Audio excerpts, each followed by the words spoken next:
नमस्कार मैत्रिणींनो, आज तर बनवली ड्रायफ्रूटची पावडर. असं काजू, बदाम, खारीक, वेलची, मखाना असं सगळं थोडं थोडं भाजून घेतलं आणि त्याच्यात पांढरे तीळ पण भाजून टाकले.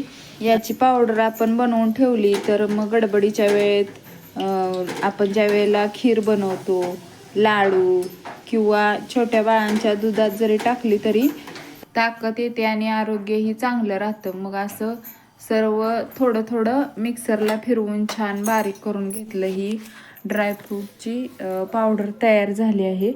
नंतर म्हटलं आता नाश्त्याला काहीतरी पौष्टिकच बनवूया म्हणून मुगाची डाळ भिजत ठेवली होती 1 तास. नंतर ही अशी मिक्सरला बारीक वाटून घेतली. असं मग कढईत पाणी ओतलं आणि थोडा गूळ टाकला. त्याला उकळी आल्यानंतर गरा अगोदरच भाजून ठेवला होता, त्यामुळं गरा काय भाजायला लागला नाही. आणि हे मुगाच्या डाळीचं वाटण त्याच्यात ओतून घेतलं आणि थोडा गरा पण टाकला आणि हे असं एकत्र मिक्स करून शिजल्यानंतर त्याच्यात ड्रायफ्रूट पावडर टाकली. झाला तयार आपला मुगाच्या डाळीचा शिरा. तर अनुराजन मी दोघंजणं नाश्ता करत होतो.